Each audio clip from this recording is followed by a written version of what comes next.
राधे राधे दोस्तों, स्वागत है आपका मेरे चैनल पे। आज मैं आपको इस वीडियो पे बताऊंगी, आपके मन में अगर कोई भी सवाल है, आप लड्डू गोपाल जी को अपने घर में लाके उनकी सेवा करना चाह रहे हैं, आपने पूरा माइंड मेकअप कर लिया है कि अब मुझे लड्डू गोपाल जी की सेवा करनी ही करनी है, तो उसके पहले आपने इस वीडियो सर्च किया होगा कि लड्डू गोपाल जी की सेवा कैसे करें। तो मैं यहाँ पे बहुत बड़ी बड़ी बातें नहीं बताऊंगी। मैं यहाँ पे सुबह से लेकर रात तक का पूरा रूटीन बताऊंगी कि सुबह से लेकर रात तक में किन किन चीज़ों की आवश्यकता आपको पड़ सकती है, क्या क्या आपको करना पड़ेगा, क्या किन किन बातों का ध्यान रखना पड़ेगा, उनको लाने से पहले की क्या तैयारी होगी, लाने के बाद की क्या तैयारी होगी, वो सब मैं आपके साथ शेयर करूँगी और पूरी कोशिश करूँगी कि आपके अंदर का पूरा कन्फ्यूज़न मैं दूर कर सकूँ। तो चलिए वीडियो को स्टार्ट करते हैं। देखिए, सबसे पहले आपको लड्डू गोपाल जी की सेवा करने के बारे में आपने सोच ही लिया है, तो आपको सबसे पहले ध्यान रखना होगा उनको लाने से पहले घर में साफ़ सफाई का। कोशिश करिए कि सात्विक रूप में आप 24 घंटे पहले से ही सात्विक हो जाए। प्याज लहसुन को त्याग करके आप एकदम सात्विक, एकदम पवित्र रूप से आप रहें। 24 घंटे 48 घंटे पहले से ही कोशिश करिए। अगर नहीं भी हो पाता है तो आप जिस दिन जा रहे हैं उनको लेने, उस दिन कम से कम प्याज लहसुन ग्रहण मत करिएगा। और घर को काफ़ी साफ़ सुथरा कर लीजिए। चारों तरफ कोशिश करिए कि धूप बत्ती अगरबत्ती से सुगंधित खुशबू रहे चारों तरफ। घर में अगर साज सज्जा कर सकते हैं तो करिए, नहीं तो प्रभु तो भाव के भूखे होते हैं। उनको इन सब चीज़ों से कोई मतलब नहीं होता है कि ये करो वो करो, उनको कोई मतलब नहीं होता है। प्रभु भाव के भूखे होते हैं, वो आपके हृदय को पढ़ना जानते हैं। वो देखेंगे कि आप कितने तन मन से आप उनकी सेवा करना चाह रहे हो। अब बात होगी साफ़ सफाई की, तो अब आगे चलते हैं कि लाने से पहले तो साफ़ सफाई तो हो गई। अब प्रभु को जब आप लेकर आएंगे तो आपको किसी को पहले से ही बोलना पड़ेगा कि दरवाजे पे एक घी का दीपक जला लें। और प्रभु की आरती के लिए किसी को भी आप बोल दीजिए कि प्रभु की आरती तैयार रखें। जब हम लेकर आए तो प्रभु को आरती करके ही आपको घर में लाना है। जिस प्रकार हमारे घर में कोई नवजात शिशु का जन्म होता है या हमारे घर में कोई नन्हा बच्चा पहली बार आता है तो जिस प्रकार से उसका स्वागत किया जाता है, उसी प्रकार से आपको इनका भी स्वागत करना है। क्योंकि ये हमारे घर में आ रहे हैं तो ये अब हमारे घर के सदस्य हैं, हमारे घर के बच्चे हैं। अब इनको आपका घर नहीं रहेगा, अब ये घर इनका हो जाएगा। उस तरीके से आपको इनका स्वागत करना है। ये आपके घर के मकान मालिक हो जाएंगे। जिस घर में भी ये जाते हैं वहाँ पर एक रिश्ता बना लेते हैं, वहाँ के हर एक सदस्य के साथ इनका रिश्ता हो जाता है। तो आपको सबसे पहले इनके साथ एक रिश्ता स्थापित करना पड़ेगा कि आप किस रूप में इनकी सेवा करेंगे। एक भाई के रूप में, एक बेटे के रूप में, एक पुत्र के रूप में, जिस रूप में भी आप सेवा करना चाहें आप इनकी करिए। आपको वही रिश्ता हमेशा उनसे बना करके रखना है।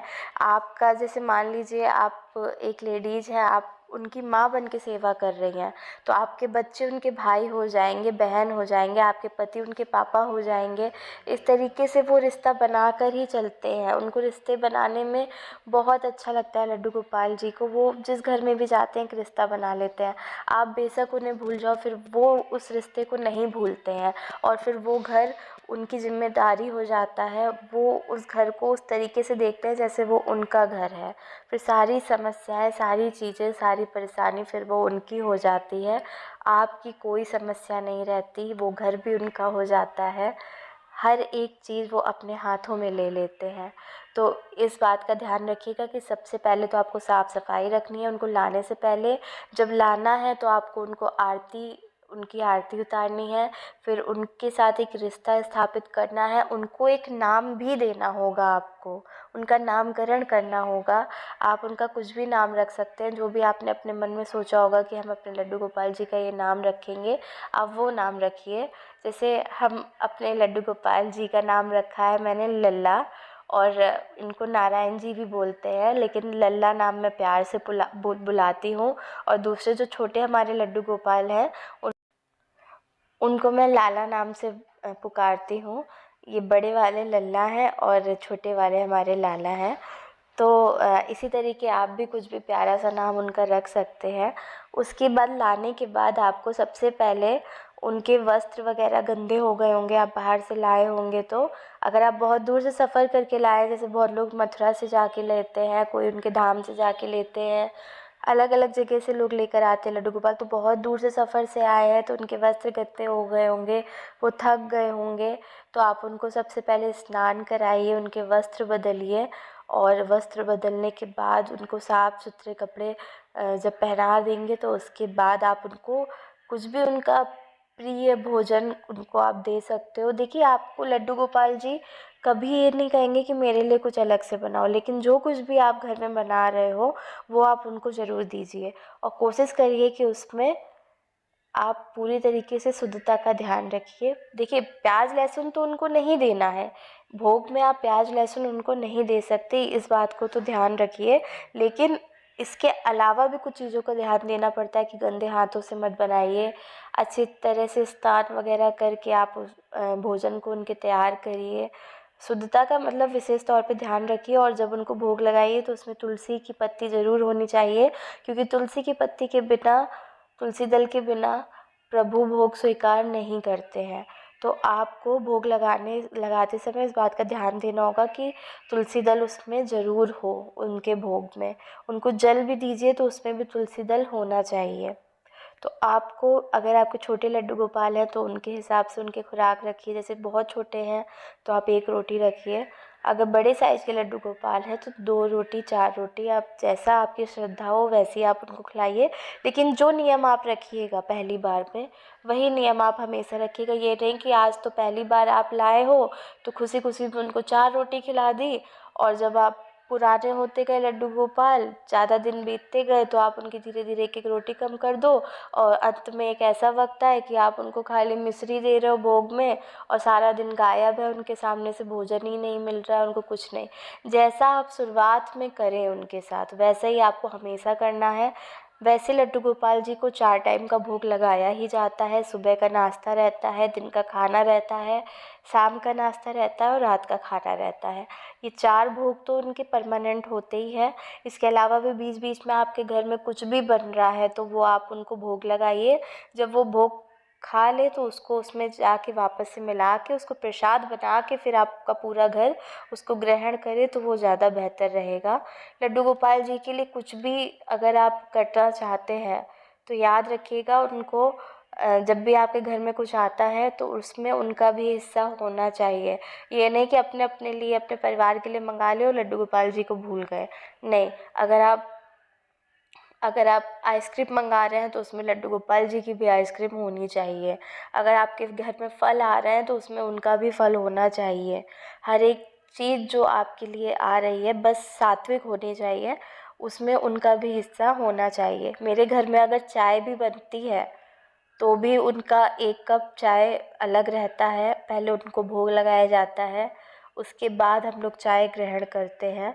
तो इस हिसाब से देखिए, भाव जितने अच्छे आपके होंगे, जितना प्रेम आपके दिल में उनके लिए होगा, उससे 10 गुना प्रेम, 100 गुना प्रेम, 1 लाख गुना प्रेम उनके हृदय में आपके लिए रहेगा। इसलिए कभी भी मन में ये मत सोचिएगा कि नहीं वो तो खाएंगे थोड़ी ना, वो तो खाली ऐसे ही भोग लगाने के लिए हम उनको दे देंगे। नहीं, आपने अगर सोच लिया है कि वो नहीं खाएंगे तो जाहिर सी बात है नहीं खाएंगे, लेकिन अगर आपने सोच लिया है कि चलिए आज तो हमें प्रभु को खिलाना ही खिलाना है, तो प्रभु अवश्य खाएंगे, आपके भोजन को अवश्य ग्रहण करेंगे। इसलिए विशेष तौर पे लोग इसीलिए डरते हैं कि बहुत सेवा करनी पड़ती है, बहुत ध्यान रखना पड़ता है। ऐसा कुछ नहीं है। हाँ, आपको ध्यान साफ़ सफाई का रखना होगा, और बस ये ध्यान देना होगा कि देखिए, मैं बोल रही हूँ, आपको बुरा नहीं लगना चाहिए इस बात का। देखिए, कुछ लोग होते हैं लड्डू गोपाल जी को ले तो आते हैं, उनके साथ रिश्ता भी स्थापित कर लेते हैं, लेकिन कहीं ना कहीं वो ये भूल जाते हैं कि वो भगवान भी हैं। लोग कहते हैं ऐसे कैसे नहीं हम उनको बिस्तर पे रख सकते हैं। अरे, वो मेरा बेटा है, हम उनको बिस्तर पे रखेंगे। अब देखिए, अगर आप एक वैवाहिक जीवन में हैं तो बिस्तर को शुद्ध नहीं माना जाएगा, तो आप उनको बिस्तर पे मत रखिए, क्योंकि वो आपके लल्ला है, आपके बेटे हैं, लेकिन वो एक भगवान भी हैं। तो भगवान और भक्त के बीच का दायरा भी आपको मेंटेन रखना पड़ेगा। एक इंसान और भगवान के बीच का दायरा भी आपको मेंटेन रखना पड़ेगा। वो भगवान है ये मत भूलिएगा। हाँ, वो हमारे बेटे हैं, हमारे लल्ला हैं, लेकिन वो हमारे भगवान भी हैं, इसलिए इन सब चीज़ों का विशेष तौर पे ध्यान रखिए। कुछ लोग हैं दिन भर उनको टोकरी में लेके इधर उधर घूमते रहते हैं। हमारी औकात नहीं है कि दिन भर हम उनको घुमा पाएंगे, इसलिए उनको दिन भर इधर उधर गंदगी में धूल में मत लेके जाइए।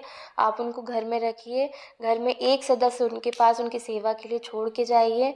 उनको खाली नहीं, घर में अकेला नहीं छोड़ना होता है। लड्डू गोपाल जी को ऐसे ही कमरे में रखिए जहाँ पे आपका दिन भर आना जाना बना रहे। वो अकेले रहना पसंद बिल्कुल नहीं करते हैं। उनको उस रूम में बिल्कुल मत रखिए जो रूम बंद रहता हो या वहाँ पे अंधेरा रहता हो।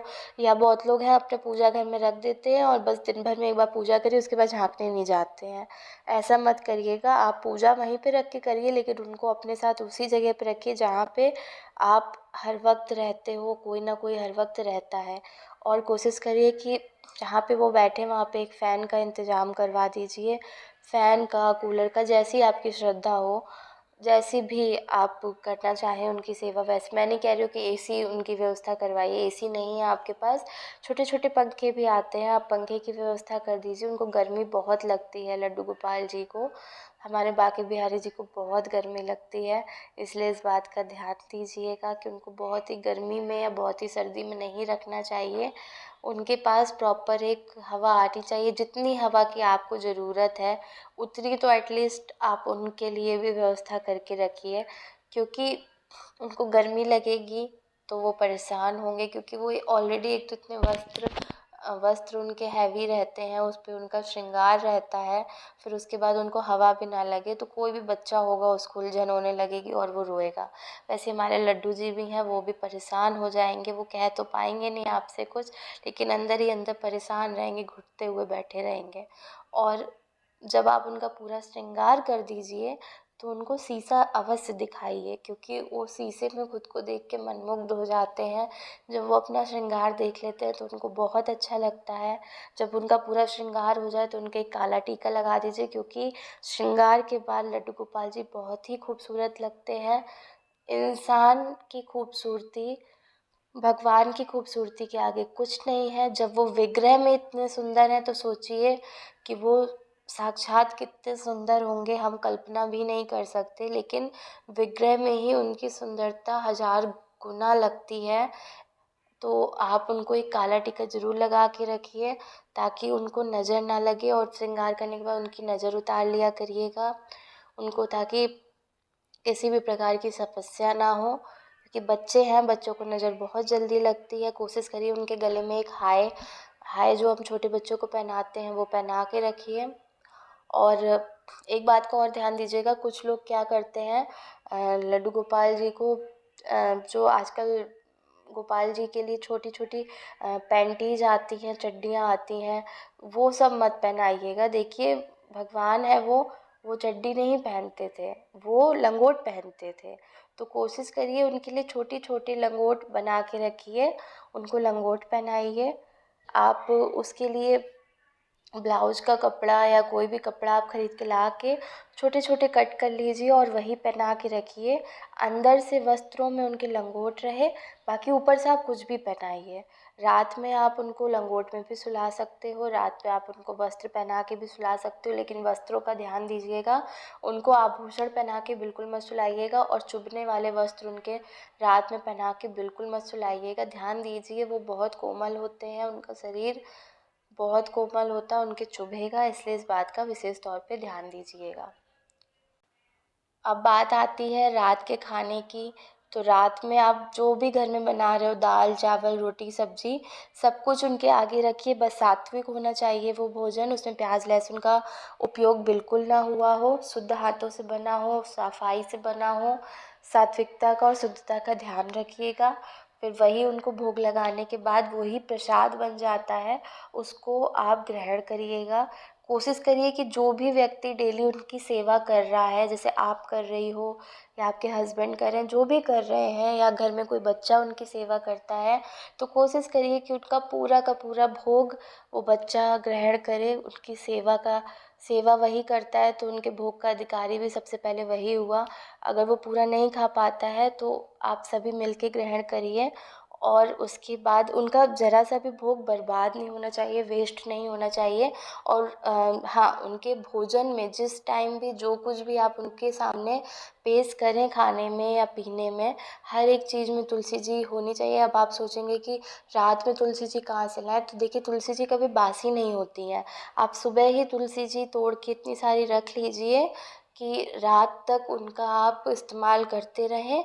हर एक भोजन में उनके वो तुलसी दल आपका शामिल होना चाहिए। आप खूब पत्तियाँ रख लीजिए घर में तोड़ के, उसके बाद अगले दिन फिर से फ्रेश पत्तियाँ आप तोड़ लीजिएगा। जब वो पत्तियाँ भोग में मिल जाती हैं तो वो भी प्रसाद बन जाती हैं, तो उनको आप ग्रहण कर लीजिएगा। इधर उधर कहीं मत डालिएगा, कहीं गंदगी में मत डालिएगा, वो भोग के तरीके ग्रहण कर लीजिएगा। चबा के तुलसी जी की पत्ती नहीं खाई जाती है, इस बात का ध्यान रखिएगा। आपको उनको लीलना है, चबाना नहीं है, दांतों का टच उसमें नहीं करना होता है। अब रही बात खाने के बाद क्या रूटीन रहता है, देखिए खाने के बाद हमारा भी क्या रूटीन होता है, टहलने का। ठीक है, तो आप कोशिश करिए जब आप टहलिए तो उनको हाथ में लेके लड्डू गोपाल जी को भी थोड़ा इधर उधर हवा खिला दीजिए, बाहर निकल के छत की हवा लगा दीजिए। जब ये सब कुछ हो जाए तो उनको रात में सोने से पहले दूध दे दीजिए। अगर आपके पास सुविधा बन रही है तो दीजिए, नहीं बन रही है तो मत दीजिए। मैंने पहले भी बताया, प्रभु भाव के भूखे होते हैं।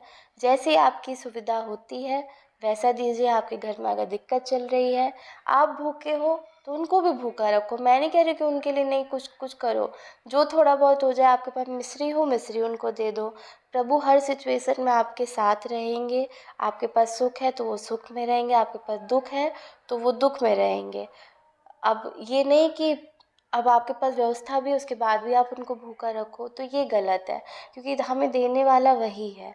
अगर वो हमें दे रहा है तो हमारा भी फ़र्ज़ बनता है कि हम उनको घर पे लेकर आए हैं तो उनका हम ख्याल रखेंगे। इसलिए सेवा में जैसी आप स्टार्टिंग से करें लास्ट तक भी, अपने अंत तक, जब तक आप उनकी सेवा कर रहे हैं अपने जीवन तक, आप वैसे ही सेवा करिए। उनकी सेवा में कंजूसी मत करिएगा। अगर कंजूसी कर रहे हैं तो शुरुआत से ही करिए।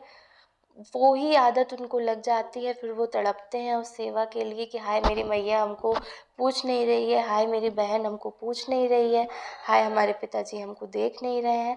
तो उनको उस तरीके से ही रखिए जैसा आप शुरुआत में रखिए। उनके साथ दुर्व्यवहार फिर मत करिएगा कि आज तो अच्छा अच्छा सब कुछ बढ़िया बढ़िया, आज नया नया है सब कुछ, 4 दिन बाद आप भूल जाओ। जैसे खिलौने होते हैं नए नए तो बहुत अच्छे लगते हैं, पुराने होने पे बच्चे इधर डाल देते उधर डाल देते, ऐसा कुछ मत करिएगा। देखिए अगर ऐसा करना है तो आप उनकी सेवा मत करिए, उनको मत लाइए अपने घर में। जब सेवा कर पाइए तो ही लाइएगा। बहुत लोग तो सिर्फ जन्माष्टमी के दिन उनको पूजते हैं, उनके ऊपर इतनी धूल जम जाती है, कालापन आ जाता है, उनका ना श्रृंगार करते हैं ना उनको भोग लगाते हैं, कुछ नहीं करते, खाली साल में एक बार पूजते हैं जन्माष्टमी वाले दिन। तो ऐसा बिल्कुल ना किया करिए। वो एक बच्चे हैं, बाल रूप में आपके घर में है, तो उन पे विशेष तौर पे आपको ध्यान देना पड़ेगा। तो मेरे ख्याल से मैंने काफ़ी हद तक आपको जानकारी दे दी होगी। अगर मैंने कोई भी गलत शब्दों का इस्तेमाल किया है तो उसका बुरा मत मानिएगा, हो सकता है भाव में निकल गए हों। और तब तक के लिए राधे राधे।